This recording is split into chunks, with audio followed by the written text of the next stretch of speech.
राप्रपाबाट प्रधानमन्त्री नै भइएछ भने पनि एउटा मान्छेले 2 चोटि भन्दा बेसी हुन नपाउँछ।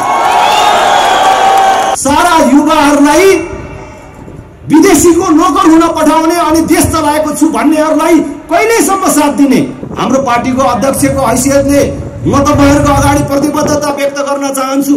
एउटा मान्छेले एक कार्यकाल होइन 2 कार्यकाल पाउँदा पनि देखाउन सकेन भने तेस्रो कार्यकालमा देखाउँछ? 5 वर्ष 10 वर्षमा देखाउन सकेन भने 11 वर्षमा देखाउँछ? राजेन्द्र लिङ्गदेनले वर्षक यो एक कार्यकाल भन्दा अध्यक्ष खाँदैन कोही राम्रो साथी निस्कियो भने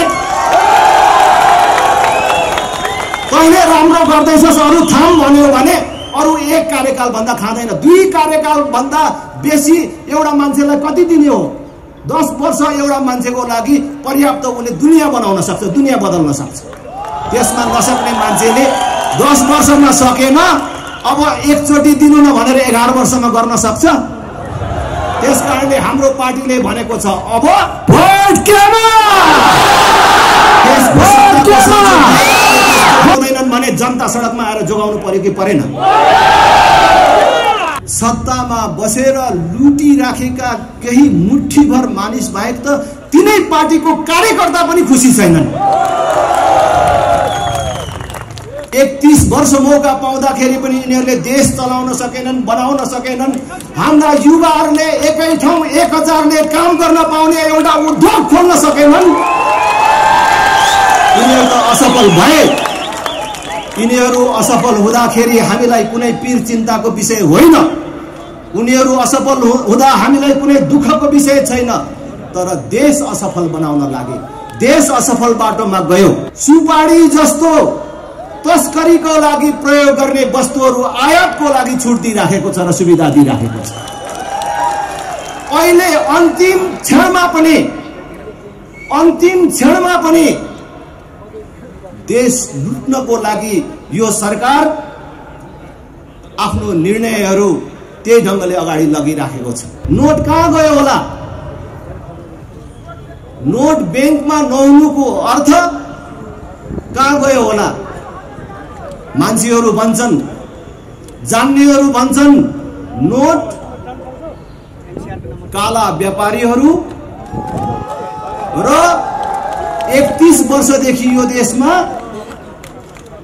प्रजातन्त्र, लोकतन्त्र, गणतन्त्रको नाममा जनतालाई कैद गरेर झुक्क्याएर शासन गर्ने नेताहरूको घरमा थन्किएको छ। मैले अस्ति धिरकोटी मण्डलमा भने जस्तै हो, नेता सब चोर हुन्, जो आए पनि उस्तै हो, हामीलाई मतलब छैन, कुरै सुन्न चाहदैन।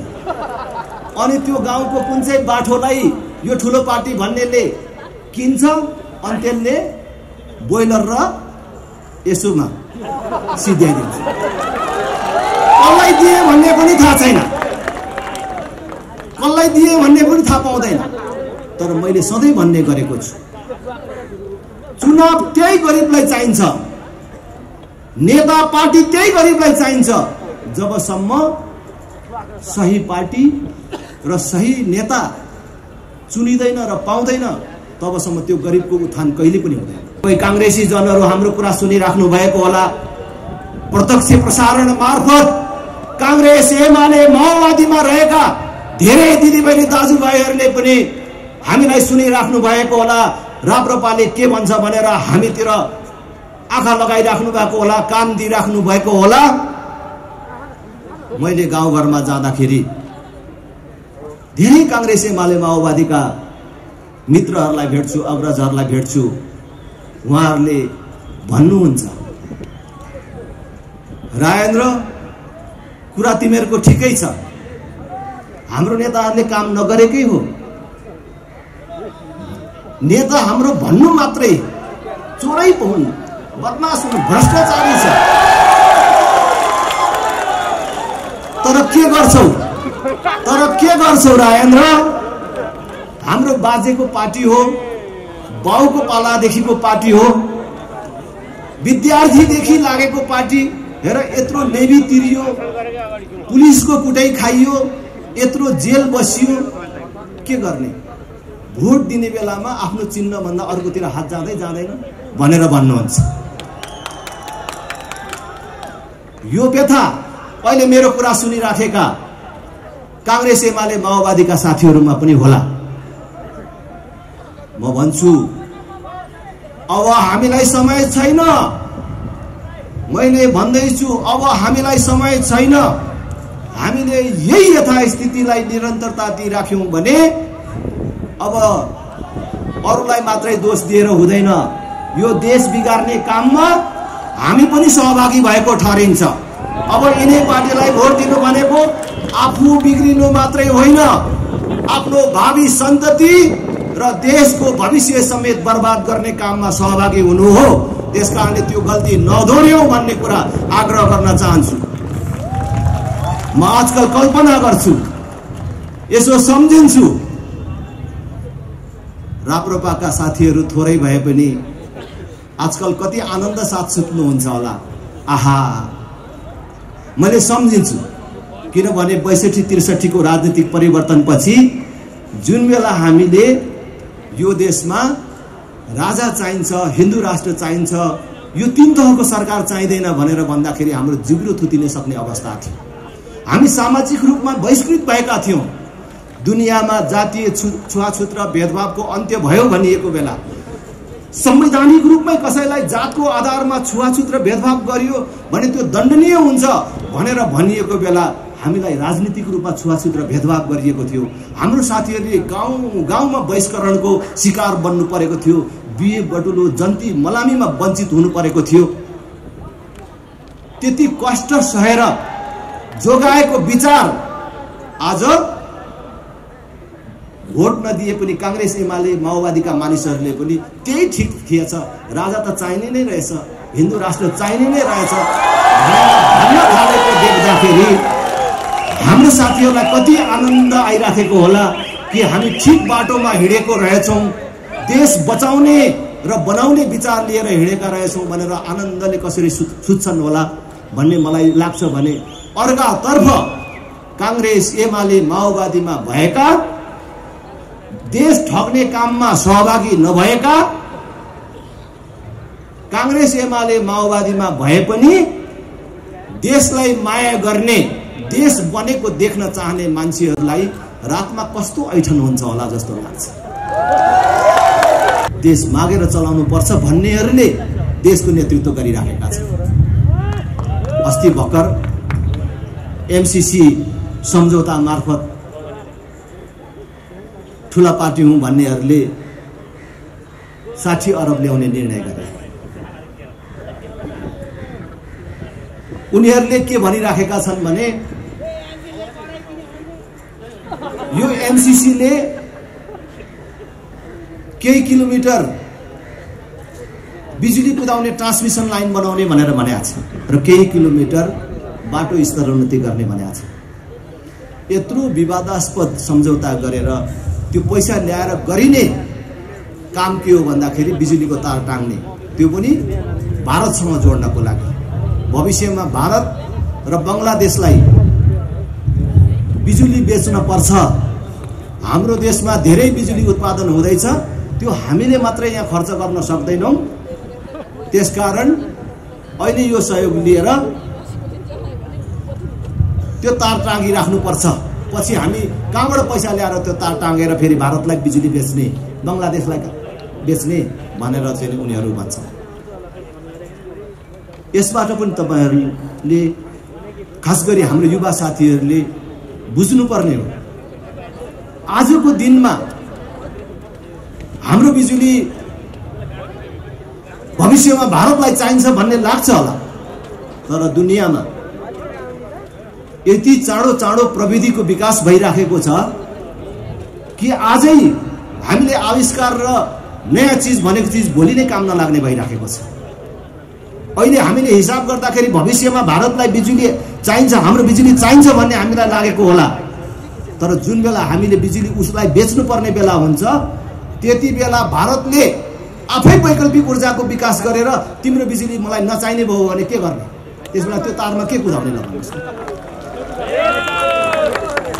31 वर्ष देश चलाएर हेरेका पार्टीहरू मध्ये कुनै एउटा पार्टी र कुनै एउटा नेता निस्किएन जसले हाम्रो बिजुली कतै बेच्ने होइन, अब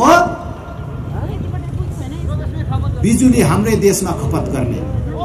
अहिले पनि कैयौं घरहरूमा बिजुली पुगेको छैन, त्यहाँ पुर्याउने, किसानहरूको खेतमा बिजुली पुर्याउने।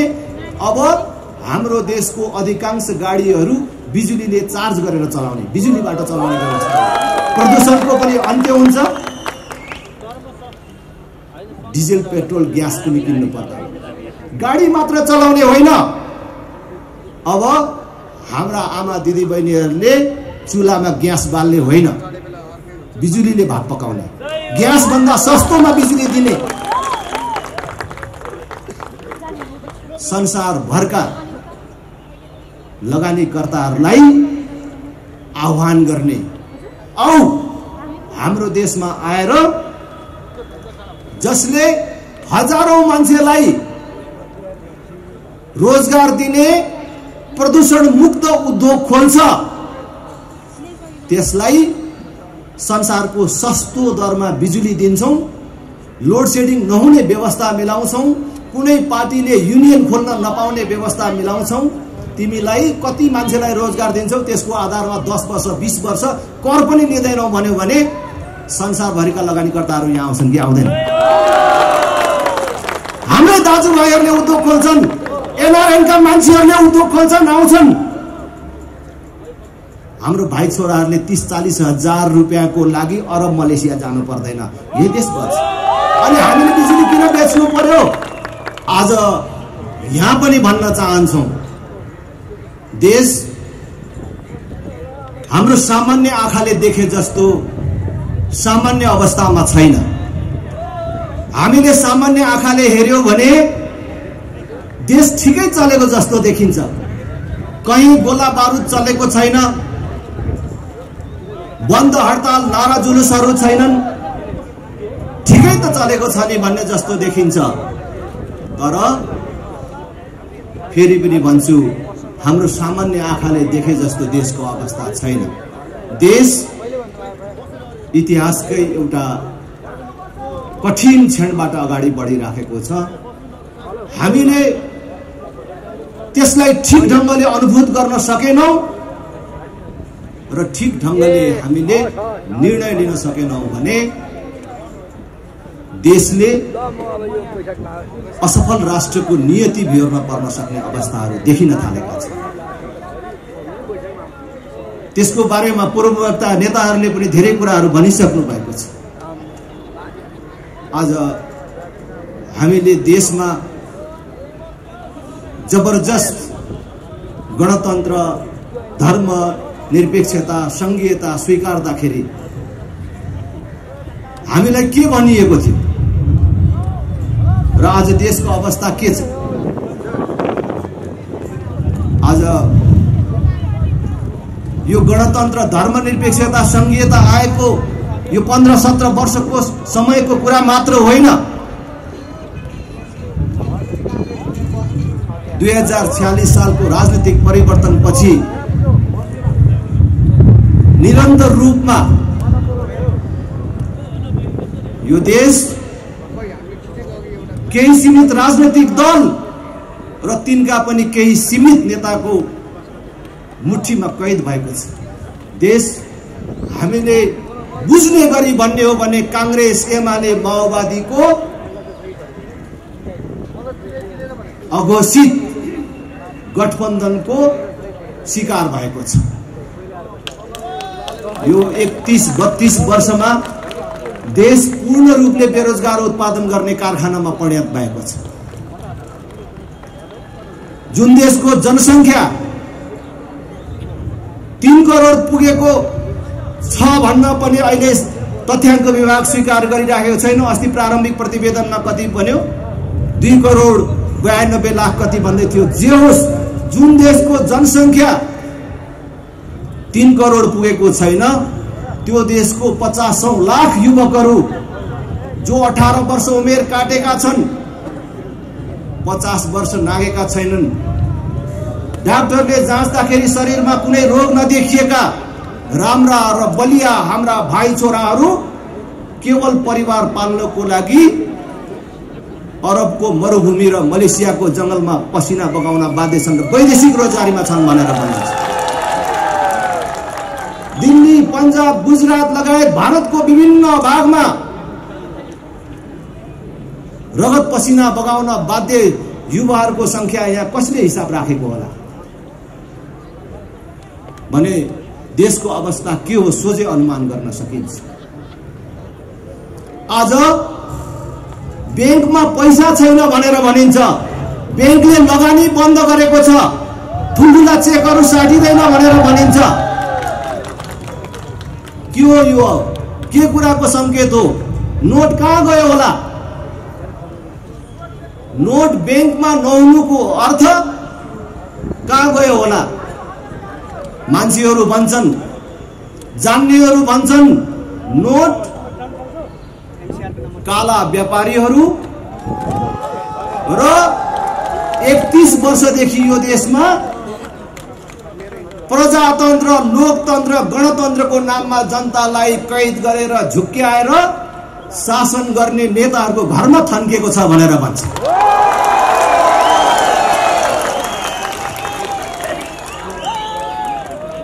नत्र कहाँ गयो नोट? र बैंकमा छैन। किन बैंकले लगानी गर्न सक्दैन?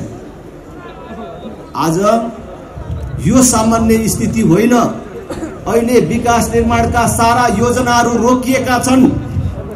काम भइसकेका ठाउँमा भुक्तानी रोकिएको छ। के भइराखेको छ? राष्ट्र बैंकले गुहार्दैछ गैर आवासीय नेपालीहरूलाई खाता खोलिदिनु पर्यो, पैसा जम्मा गरिदिनु पर्यो भनेर। आज डलर सकिँदै गयो, विदेशी मुद्रा सकिँदै गयो, कतैबाट आउन छोड्यो, भएको खर्च भएर सकिन लाग्यो।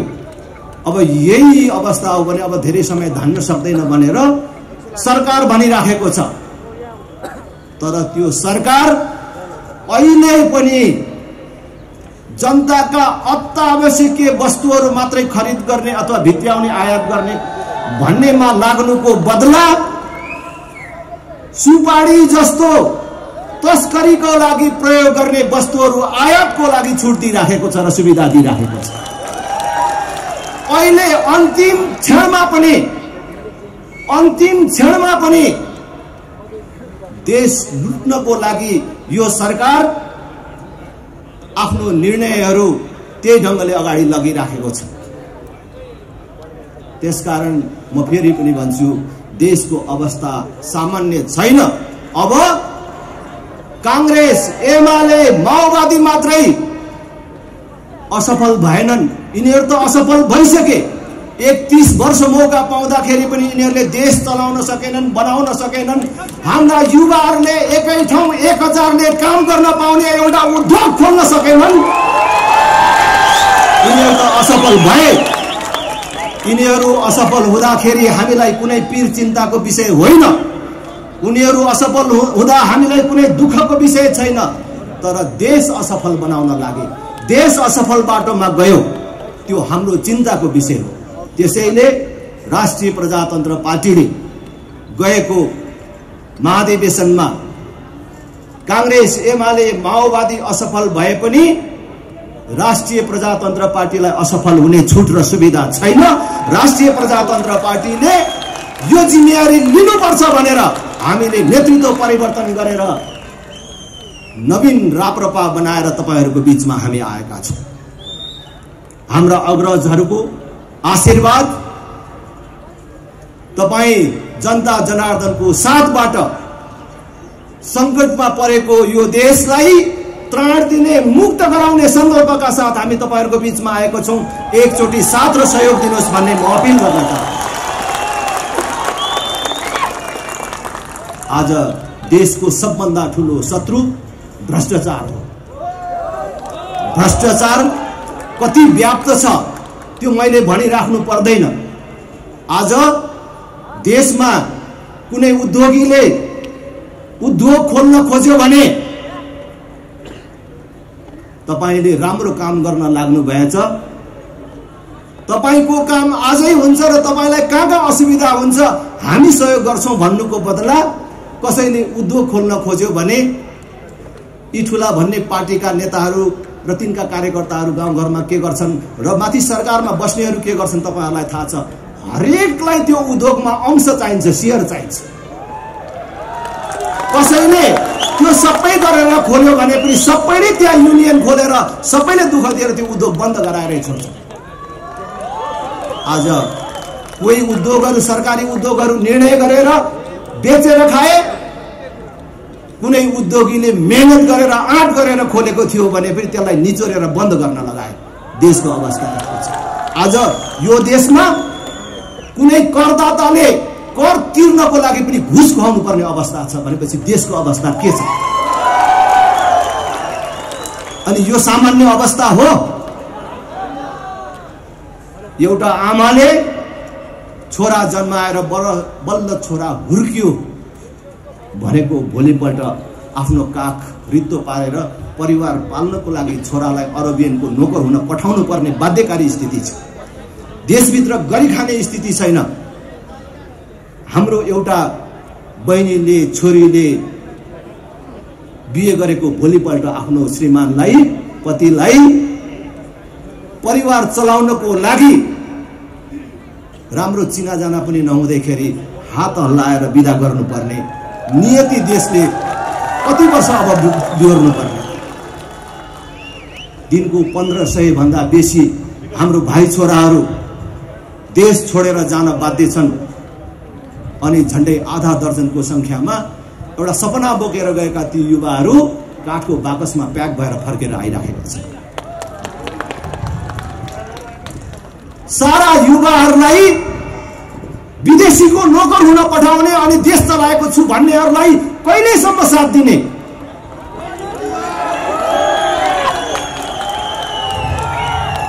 त्यसैले आमा बुबा, दिदीबहिनी, दाजुभाइहरू, हामीलाई अब समय छैन। हामीलाई पर्खने समय छैन। कुनै पनि पार्टी, कुनै पनि नेताले पटक पटक मौका पाउँदाखेरि पनि जनताले सम्झने गरी एउटा कुरा छोडेर जान सक्दैन। जनतामा आशा जगाउँदैन भने त्यसैलाई फेरि साथ दिइराख्नु भनेको त्यो गल्ती काममा आफू पनि सहभागी हुनु हो। देश बिगार्ने काममा आफू पनि सहभागी हुनु। म कांग्रेस, एमाले, माओवादीको आलोचना गर्न चाहन्न। तपाईहरुको स्मरणको लागि, तपाईहरुलाई बुझाउनको लागि मात्रै ती पार्टीहरुको नाम लिन चाहन्छु। अब कांग्रेस, एमाले, माओवादीलाई कति हेरेपछि यो देश बन्छ होला त? तिनका नेताहरूलाई कतिचोटि प्रधानमन्त्री र कति वर्ष म्याद थपिदियो भने यो देश बन्छ होला त? अब यिनै पार्टी र यिनै नेतालाई भोट दिएर देश बन्छ भन्नु भनेको यो देश बर्बाद गर्ने काममा सहभागी हुनु। यत्रो मौका पाउँदाखेरि देखाएनन्, अब फेरि देखाउँछन् कि भन्ने भूल गर्नु हुँदैन। हाम्रो पार्टीमा त हामीले संकल्प गरेको छौं। हाम्रो पार्टीको अध्यक्षको हैसियतले म तपाईहरुको अगाडि प्रतिबद्धता व्यक्त गर्न चाहन्छु। एउटा मान्छेले एक कार्यकाल होइन 2 कार्यकाल पाउँदा पनि देखाउन सकेन भने तेस्रो कार्यकालमा देखाउँछ? 5 वर्ष 10 वर्षमा देखाउन सकेन भने 11 वर्षमा देखाउँछ? राजेन्द्र लिङ्गदेनले भर्सक यो एक कार्यकाल भन्दा अध्यक्ष खाँदैन कोही राम्रो साथी निस्कियो भने, कहिले राम्रो गर्दैछस् अरु थाम भन्यो भने अरु एक कार्यकाल भन्दा खाँदैन। 2 कार्यकाल भन्दा बेसी एउटा मान्छेलाई कति दिने हो? 10 वर्ष एउटा मान्छेको लागि पर्याप्त। उले दुनिया बनाउन सक्छ, दुनिया बदल्न सक्छ। त्यसमा नसक्ने मान्छेले 10 वर्षमा सकेन, अब एकचोटि दिनु न भनेर 11 वर्षमा गर्न सक्छ? त्यसकारणले हाम्रो पार्टीले भनेको छ अब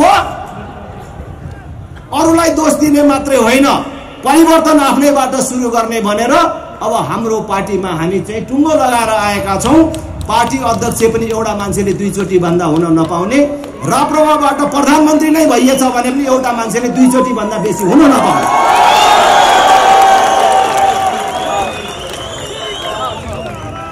हामी एउटा संस्कारको, एउटा इमानको राजनीति स्थापना गर्न चाहन्छौं। त्यसकारण म तपाईहरु सबैलाई फेरि पनि निवेदन गर्छु। कोही कांग्रेसी जनहरू हाम्रो कुरा सुनिराख्नु भएको होला। प्रत्यक्ष प्रसारण मार्फत कांग्रेस एमाले माओवादीमा रहेका धेरै दिदीबहिनी दाजुभाइहरूले पनि हामीलाई सुनिराख्नु भएको होला। राप्रपाले के भन्छ भनेर हामीतिर आँखा लगाइराख्नु भएको होला, कान दिइराख्नु भएको होला। मैले गाउँघरमा जाँदाखेरि धेरै कांग्रेस एमाले माओवादीका मित्रहरूलाई भेट्छु, अग्रजहरूलाई भेट्छु। उहाँहरूले भन्नुहुन्छ, राजेन्द्र कुरा तिमीहरूको ठिकै छ, हाम्रो नेताहरूले काम नगरेकै हो। नेता हाम्रो भन्नु मात्रै चोरै हुन्, बदमाश हुन्, भ्रष्टाचारी छ। तर के गर्छौ राजेन्द्र? हाम्रो बाजेको पार्टी हो, बाउको पालादेखिको पार्टी हो, विद्यार्थीदेखि लागेको पार्टी। हेर यत्रो नेभी तिरियो, पुलिसको कुटाई खाइयो, यत्रो जेल बसियो, के गर्ने? भोट दिने बेलामा आफ्नो चिन्ह भन्दा अर्कोतिर हात जाँदैन भनेर भन्नुहुन्छ। यो व्यथा अहिले मेरो कुरा सुनिराखेका कांग्रेस एमाले माओवादीका साथीहरूमा पनि होला। म भन्छु, अब हामीलाई समय छैन। मैले भन्दैछु, अब हामीलाई समय छैन। हामीले यही यथास्थितिलाई निरन्तरता दिइराख्यौं भने अब अरूलाई मात्रै दोष दिएर हुँदैन। यो देश बिगार्ने काममा हामी पनि सहभागी भएको ठहरिन्छ। अब यिनै पार्टीलाई भोट दिनु भनेको आफू बिग्रिनु मात्रै होइन, आफ्नो भावी सन्तति र देशको भविष्य समेत बर्बाद गर्ने काममा सहभागी हुनु हो। त्यसकारणले त्यो गल्ती नदोहोर्यौं भन्ने कुरा आग्रह गर्न चाहन्छु। म आजकल कल्पना गर्छु, यसो सम्झिन्छु, राप्रपाका साथीहरू थोरै भए पनि आजकल कति आनन्द साथ सुत्नुहुन्छ होला।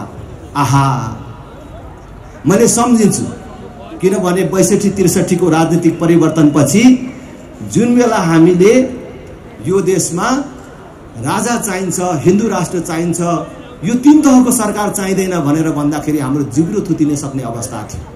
हामी सामाजिक रूपमा बहिष्कृत भएका थियौं। दुनियाँमा जातीय छुवाछुत र भेदभावको अन्त्य भयो भनिएको बेला, संवैधानिक रूपमै कसैलाई जातको आधारमा छुवाछुत र भेदभाव गरियो भने त्यो दण्डनीय हुन्छ भनेर भनिएको बेला हामीलाई राजनीतिक रूपमा छुवाछुत र भेदभाव गरिएको थियो। हाम्रो साथीहरूले गाउँमा बहिष्करणको शिकार बन्नु परेको थियो। बिहे बटुलो जन्ती मलामीमा वञ्चित हुनु परेको थियो। त्यति कष्ट सहेर जोगाएको विचार आज भोट नदिए पनि कांग्रेस एमाले माओवादीका मानिसहरूले पनि त्यही ठिक थिएछ, राजा त चाहिने नै रहेछ, हिन्दू राष्ट्र चाहिने नै रहेछ भन्न थालेको देख्दाखेरि हाम्रो साथीहरूलाई कति आनन्द आइराखेको होला कि हामी ठिक बाटोमा हिँडेको रहेछौं, देश बचाउने र बनाउने विचार लिएर हिँडेका रहेछौं भनेर आनन्दले कसरी सुत्छन् होला भन्ने मलाई लाग्छ। भने अर्कातर्फ कांग्रेस एमाले माओवादीमा भएका, देश ठग्ने काममा सहभागी नभएका, कांग्रेस एमाले माओवादीमा भए पनि देशलाई माया गर्ने, देश बनेको देख्न चाहने मान्छेहरूलाई रातमा कस्तो ऐठन हुन्छ होला जस्तो लाग्छ। किनभने मानिसले दिउँसो आम मानिसको बीचमा आत्मालोचना गर्ने मौका पाउँदैन, आफ्नो बारेमा समीक्षा गर्ने मौका पाउँदैन। तर जब मध्यरात हुन्छ र बिउजन्छ मान्छे, त्यसबेला उनले आफ्नो बारेमा समीक्षा गर्छ, आत्मालोचना गर्छ। म पनि कहिलेकाहीँ राति छटपटाउँछु जब दिनमा कोही साथीसँग कुनै कुरामा चित्त नबुझेर झर्कन्छु, ठ्याक्कै रिसाउँछु, त्यसबेला मलाई थाहा हुँदैन। तर जब मध्यरात हुन्छ र बिउजन्छु कि मलाई मनमा लाग्छ, आहा म किन रिसाएको होला, म नरिसाएको भए पनि त हुन्थ्यो नि भन्ने जस्तो मलाई लाग्छ र रातभरि निन्द्रा लाग्दैन। मैले त्यत्रो मान्छेको अगाडि उसको मन दुखाएँ भन्ने कुराले मलाई पिर्छ। त्यस्तै गरेर आज कांग्रेस एमाले ठीक गरेको छैनन्, माओवादीले ठीक गरेको छैन भन्ने थाहा पाइकन त्यो पार्टी र त्यो पार्टीको नेतालाई भोट दिएकोमा त त्यस्तो साथीहरूलाई रातभरि कति पीर हुन्छ होला, कति छटपटी हुन्छ होला, कति ऐठन हुन्छ होला भन्ने मलाई लाग्छ। त्यसकारण अब यो धेरै ऐठन नबोकौं, यो धेरै पीर नबोकौं, यसले बिमार ल्याउँछ। हर रात यसरी छटपटाउन थालियो भने आफ्नो क्षति हुन्छ। त्यसकारण राष्ट्रिय प्रजातन्त्र पार्टीले ओखती लिएर आएको छ, औषधि लिएर आएको छ। अब एकचोटि राष्ट्रिय प्रजातन्त्र पार्टीमा जोड्यौं, राष्ट्रिय प्रजातन्त्र पार्टीलाई मद्दत गरौं। राष्ट्रिय प्रजातन्त्र पार्टीले अहिले लिएर आएको कुरा एउटा पार्टीको कुरा मात्रै होइन, हामी सबैभन्दा माथि देश छ, देशभन्दा माथि अर्को केही कुरा पनि छैन। र राष्ट्रिय प्रजातन्त्र पार्टीले अहिले लिएर आएको मुद्दा भनेको देशको मुद्दा हो, देश बचाउने र बनाउने मुद्दा हो। त्यसकारण कोही कांग्रेस एमाले माओवादीमा भएका साथीहरू डराएर भाग्नु पर्दैन, आउनुहोस् जोडिनुहोस् भन्ने कुरा म अपिल गर्न चाहन्छु। र बाँकी समय यो देश बचाउने र बनाउने अभियानमा सक्रिय सहभागी हुँ भन्ने म आग्रह गर्न चाहन्छु। र अझै बुझ्ने भाषामा भन्न चाहन्छु, जो मैले अहिले दिनमा दर्जनौं पटक भन्दै आएको छु र आज पनि चाहिँ म यहाँ भन्न चाहन्छु कि अहिले पनि फेरि पनि यिनै विद्यमान पार्टीहरूलाई, अहिले नै नेतृत्व गरिराखेका पार्टीहरूलाई भोट दिएर यो देश बन्छ भन्नु साँडेको टाङमुनि बाल्टी थापेर दुधको आशा गर्नु जस्तो। साँडेको टाङमुनि बाल्टी थापेर दुध आउँछ? आउँछ? सिर्कना हाने पनि आउँदैन, सुमसुमे आए पनि आउँदैन। यसलाई त खाना पो पुगेन कि भनेर दाना थपिदिए पनि आउँदैन। कि साँडेको धर्मै दुध दिनु होइन, किन आउँछ? किन दिन्छ?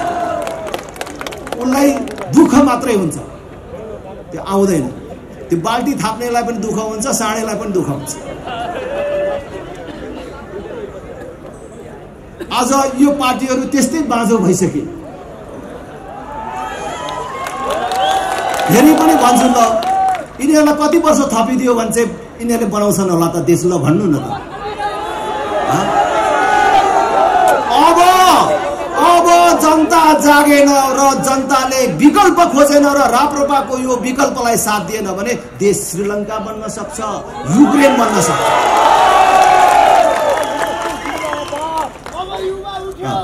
तपाईहरुले सुन्नु भएको छ?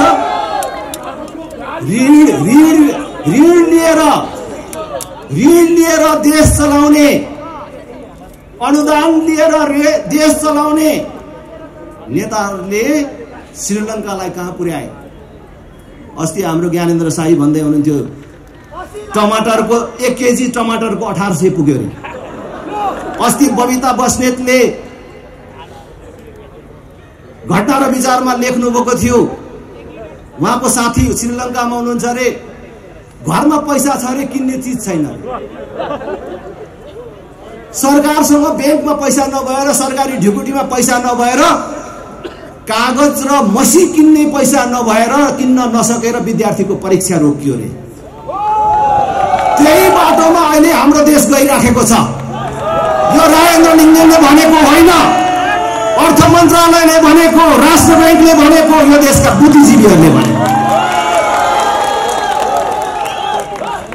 अब हामीले ठुलो पार्टी मानेका, देशको सत्ताको साँचो दिएकाहरूले देश जोगाउँदैनन् भने जनता सडकमा आएर जोगाउनु पर्यो कि परेन? एउटा खुसीको कुरा, एउटा संजोग परेको छ। यो चोटि हामी सडकमै गएर यिनीहरूलाई उल्टाउन हामी बाध्य हुने थियौं, तर अहिले आवधिक निर्वाचन यही एउटै वर्षभित्र हुँदैछ। 3टै तहको, स्थानीय तह, प्रदेश, प्रतिनिधि सभा। वैशाख 30 गते स्थानीय तहको निर्वाचन हुँदैछ। आउने हिउँदमा प्रदेश तथा प्रतिनिधि सभाको पनि निर्वाचन हुनेवाला छ।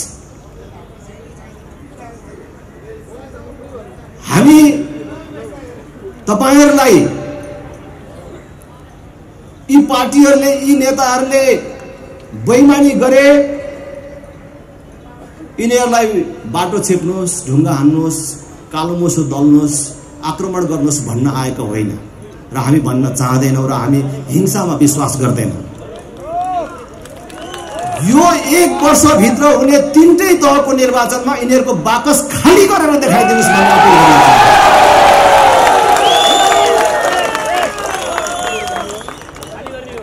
जनता यो कुनै पार्टीको गोठको गाईबस्तु होइन। जनता सार्वभौम छ, स्वतन्त्र छ, आफ्नो भाग्य भविष्यको बारेमा निर्णय गर्न सक्षम छ भन्ने कुरा यसपालि प्रमाणित गरेर देखाइदिउँ। कति भाग्यलाई दोष दिएर बस्नुहुन्छ? मेरो गाउँमा 5 वर्ष अगाडि भोट माग्न जाँदाखेरि खास गरी आजको कचन कवलमा पाठामारी, केचना, बनियानी, बालुमाडी, घेराबारी, पथरिया जस्ता गाविसहरू थिए। त्यो ठाउँमा भोट माग्न जाँदा, भेटघाट गर्न जाँदाखेरि त्यहाँका मतदाताहरू भन्नुहुन्थ्यो, आकाशमा जब पानी पर्ने संकेतहरू देखिन्थ्यो, बादल मडारिन थाल्थ्यो, हेर्न राजेन्द्र अब मजाले पानी पर्यो मात्रै भने पनि यहाँ त एम्बुलेन्स पनि चल्न सक्दैन। हाम्रो कोही दिदी बहिनीलाई सुत्केरी बेथाले चेप्यो र कसैलाई सर्पले टोक्यो भने अस्पतालको मुख देख्न नपाएर मर्नुपर्छ। पूर्व जन्ममा के पाप गरिएछ र यो ठाउँमा आएर बसिएछ हरे भनेर भन्नुहुन्थ्यो।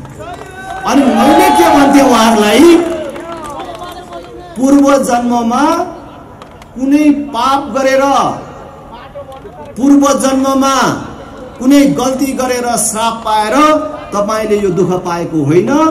गएको चुनावहरूमा ठीक पार्टी र ठीक नेता चुन्न नसकेकोले तपाईले यो दुःख पाएको हो। मलाई लाग्छ मेरो निर्वाचन क्षेत्रका मेरा प्रिय आदरणीय मतदाताहरूको व्यथा देशको व्यथा हो। तपाई काठमाडौँमै बस्ने मानिसहरूलाई यो उपत्यका वासीका पनि अनेक कथाहरू होलान्। को मान्छे आज खुसी छ? को मान्छे खुसी छ? व्यापारी खुसी छ? कर्मचारी खुसी छ? मजदुर खुसी छ? ट्याक्सी ड्राइभर खुसी छ? किसान खुसी छ? घर बार लगाएर खाने मान्छे खुसी छ? को मान्छे खुसी छ? सत्तामा बसेर लुटी राखेका केही मुठ्ठीभर मानिस बाहेक त तिनै पार्टीको कार्यकर्ता पनि खुसी छैनन्। त्यसकारण तपाईहरु सबलाई लाग्छ होला नि, आज काठमाडौँमा बसी भन्नु मात्रै छ। विश्लेषकहरू भन्छन् काठमाडौँ त अहिले कुनै आणविक भट्टी माथि बसिराखेको अवस्थामा छ, यो कुनै पनि बेला विस्फोटन हुन सक्छ भनेर भन्छ, कुनै पनि बेला बर्बाद हुन सक्छ भनेर भन्छ, सबतिरबाट यो खतरामा छ भनेर भन्छ। भनेपछि तपाईहरु पनि भाग्यलाई दोष दिनुहुन्छ होला। किन नेपालमा चाहिँ एउटा राम्रो नेता जन्मेन? किन नेपालमा चाहिँ एउटा राम्रो पार्टी आएन? के हाम्रो भाग्यमै यस्तै लेखेको हो, दुःख पाउन लेखेको हो कि के हो भनेर भन्नुहुन्छ होला। तर याद गर्नुहोस्, तपाई काठमाडौँवासी, उपत्यकावासीहरूलाई पनि म भन्न चाहन्छु, मेरो पार्टीको तर्फबाट भन्न चाहन्छु, दोष ती पार्टी ती नेताहरूको मात्रै होइन, तपाईको भाग्यको मात्रै होइन, दोष तपाईको हातको पनि छ।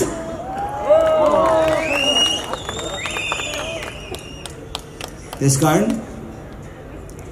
देशलाई दोष नदिनुस्। तपाईले विगतमा गरेका गल्ती सच्याउनुस्। त्यो सच्याउने मौका राष्ट्रिय प्रजातन्त्र पार्टीले दिएको छ।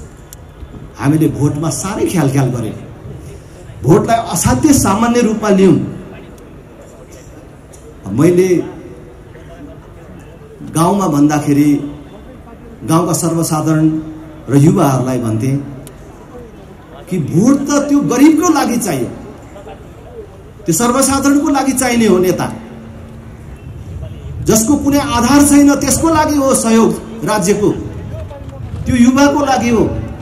तर भोट आएपछि त्यही गरिब भन्ने, त्यही सर्वसाधारण भन्ने, त्यही युवा भन्ने मान्छे बरालिन्छ। तपाईहरुले याद गर्नु भएको छ। जब हामी गरिब बस्तीहरूमा जान्छौं के भन्छन्? अब मैले अस्ति ढिरकोटी मण्डलमा भने जस्तै हो, नेता सब चोर हुन्, जो आए पनि उस्तै हो, हामीलाई मतलब छैन, कुरै सुन्न चाहदैन। अनि त्यो गाउँको कुन चाहिँ बाठोलाई यो ठुलो पार्टी भन्नेले किन्छ, अनि त्यसले बोइलर र यसोमा सिध्याइदिन्छ। कसलाई दिए भन्ने पनि थाहा छैन, कसलाई दिए भन्ने पनि थाहा पाउँदैन। तर मैले सधैँ भन्ने गरेको छु, चुनाव त्यही गरिबलाई चाहिन्छ, नेता पार्टी त्यही गरिबलाई चाहिन्छ। जबसम्म सही पार्टी र सही नेता चुनिदैन र पाउँदैन, तबसम्म त्यो गरिबको उत्थान कहिले पनि हुँदैन। कसले गर्छ? कुनै व्यक्तिले गरिदिने कुरा होइन, राज्यले गर्नुपर्ने हो। राज्यमा ठिक मान्छे पठाउनु पर्यो नि। तर त्यही गरिब जसलाई राज्यको सहयोग चाहिएको छ, भोटको बेला बिग्रिन्छ। त्यसकारण म आज तपाईहरुलाई अपिल गर्न चाहन्छु, भोट दिने भन्ने कुरा सानो कुरा होइन। अघि डाक्टर साहबले पनि भन्नुभयो, भोट दिने भन्ने कुरा त छोरी दिने भन्दा पनि ठूलो कुरा हो। कसैले भन्न सक्नुहुन्छ छोरी दिनु भन्दा अगाडि कति चोटी सोचिन्छ? एकचोटी, दुईचोटी, 5 चोटी, 10 चोटी होइन, 1000 चोटी सोच्नुहुन्छ।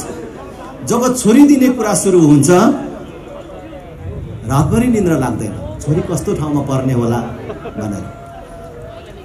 छोरी दिन लागिएको केटाको बारेमा अनेक ढंगले बुझ्नुहुन्छ। त्यसको बाउआमा के गर्छन्, त्यो केटो स्वयं के गर्छ, कति पढेको छ, जागिर छ कि छैन, आम्दानीको स्रोत के छ, त्यतिले मात्रै पुग्दैन। जाँडक्सी खान्छ कि खाँदैन, चुरुट बिडी खान्छ कि खाँदैन, त्यतिले मात्रै चित्त नबुझेर त्यसलाई अझै राम्रो बुझ छिटी घुमाएर हिँड्ने चलन छ कि छैन त्यसको भनेरसम्म पनि त्यति धेरै बुझेर दिएको ठाउँ पनि कहिलेकाहीँ लफङ्गाको खेला परिन्छ। कहिलेकाहीँ त्यति बुझ्दा बुझ्दै पनि छोरी लफङ्गाको फेला पर्छ। तर यदि तपाईले दिएको छोरी लफङ्गाकै हातमा परेछ भने पनि बिग्रिने को हो तपाईको एउटा छोरी हो। दुईटा छोरी छ भने अर्को छोरीलाई केही फरक पर्दैन। तर तपाईले दिएको एउटा भोट गलत पार्टी र गलत नेतालाई परेछ भने पुरै देश बर्बाद हुन्छ।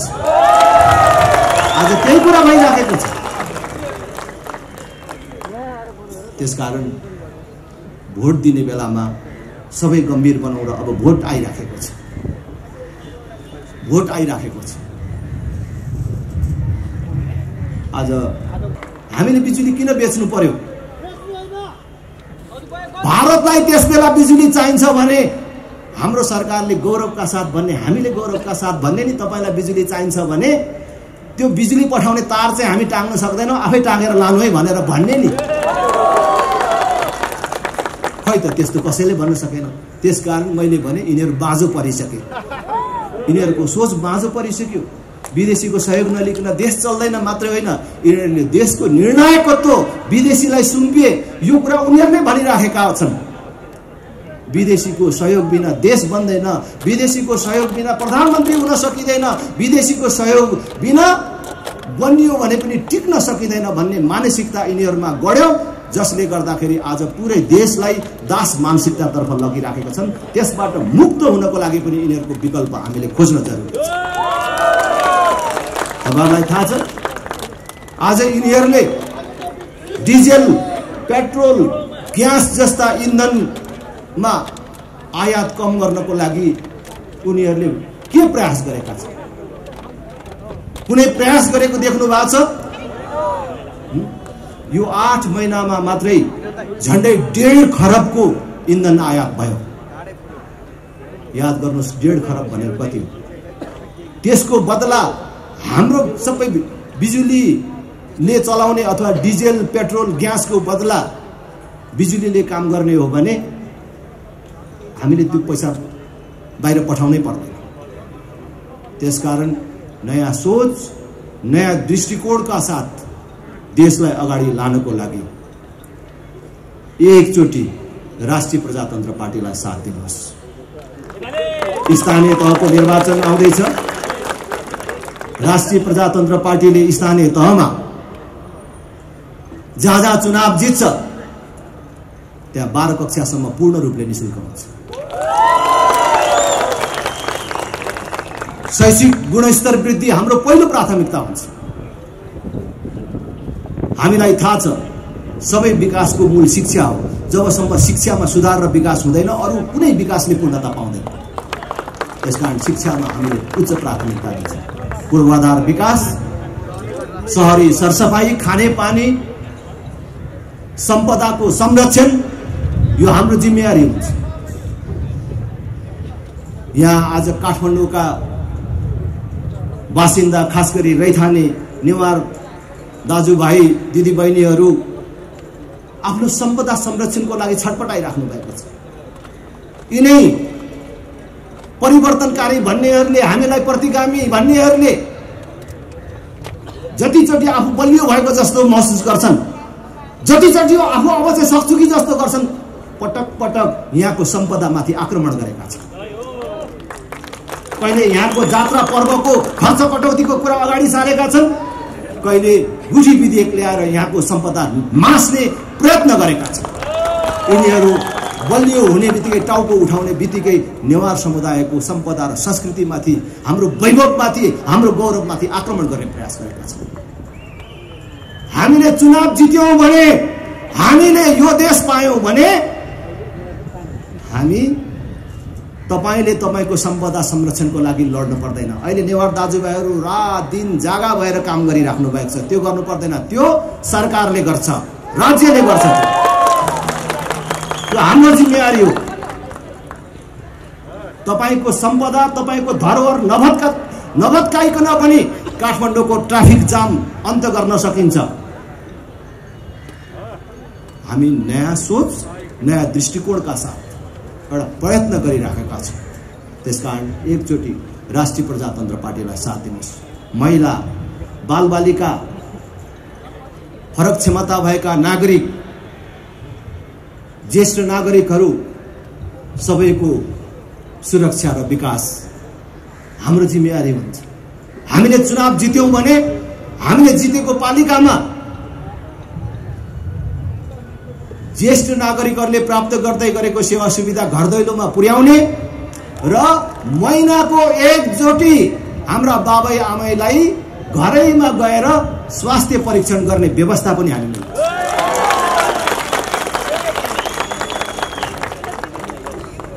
आधारभूत स्वास्थ्य सेवाबाट कसैले पनि वञ्चित हुनु पर्दैन। आधारभूत स्वास्थ्य सेवा निःशुल्क बनाउने व्यवस्था मिलाउँछौँ। हामीले जितेको पालिकामा कोही पनि नागरिकले अस्पतालको मुख देख्न नपाएर मर्यो अरे भन्ने कुरा सुन्न पर्दैन। त्यो व्यवस्था हामीले एकचोटि राष्ट्रिय प्रजातन्त्र पार्टीलाई मौका दिनुहोस्। हामीले जितेको पालिकामा सुशासन कायम हुन्छ। आजको काम भोलि भन्ने हुँदैन। हरेक जनप्रतिनिधिलाई हामीले अगाडि नै शपथ खुवाउने छौँ र बेइमान गर्न नपाउने व्यवस्था मिलाउँछौँ। तपाईँ आफै थाहा पाइराख्नु भएको छ जुन पार्टीको अध्यक्षले संसदमा छिर्दै भनेको छु र मैले अतिरिक्त शपथ दिएको छु, भ्रष्टाचार गरेर खानु आमाको रगत खानु सर मानेर काम गर्छु। राप्रपाको कुन चाहिँ मान्छेले राप्रपामा लागेर चुनाव जितेर भ्रष्टाचार गर्छु भनेर कल्पना गरेको होला? मलाई त्यस्तो लाग्दैन। र आज सार्वजनिक यो स्थलबाटै पनि भन्न चाहन्छु, यदि राष्ट्रिय प्रजातन्त्र पार्टीमा लागेर भविष्यमा अरूले कमाएको जस्तै कमाउने सपना देखेर कोही लागिराख्नु भएको छ भने त्यो भ्रमबाट मुक्त हुनुहोस् र झुकिएर राप्रपामा आउनुभएको छ भने छोडेर जानुहोस् भन्ने। हामी देशमा ध्रुवीकरण गर्न गइराखेको छौँ।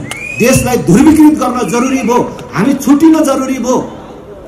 भ्रष्टाचार नगर्ने, देशलाई माया गर्नेहरू, आफ्नै जीवनकालमा यो देशमा परिवर्तन र विकास देख्न चाहनेहरू राप्रपातर्फ आउने, अहिलेकै यथास्थिति ठिक छ, यो नै हो राजनीतिक दलले गर्ने काम, यही नै सबै ठिक छ भनेर भन्ने, राजनीतिलाई पेशा व्यवसाय मान्ने, राजनीतिलाई ओड्ने ओछ्याउने खाने भान्सा टोयलेट मान्नेहरू उता जानुहोस्। अब यो छुट्टिनुपर्छ। हामी एउटा ध्रुवीकरण गरेर जान चाहन्छौँ।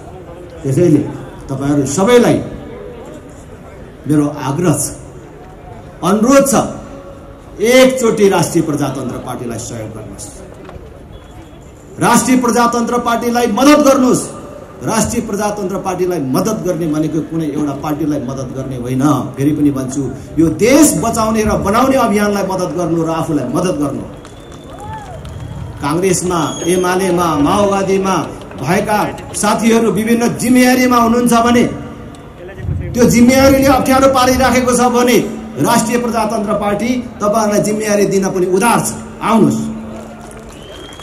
नअल्झिनुहोस्। आजै हजारौंको संख्यामा अत्यन्तै विशिष्ट व्यक्तित्वहरू, आफै छुट्टै राजनीतिक दल खोलेर बस्नुभएका महानुभावहरू समेत राष्ट्रिय प्रजातन्त्र पार्टीमा समाहित हुनुभएको छ।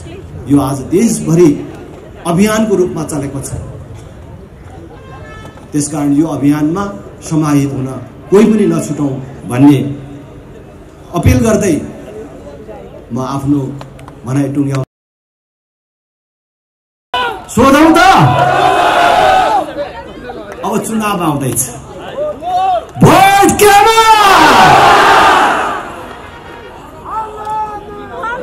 यो यसो सभा हेर्न मात्रै गएका थिए, राजनले के भन्दो रहेछ भनेर सुन्न मात्रै गएको, लाग्ने गरी भनौं भोट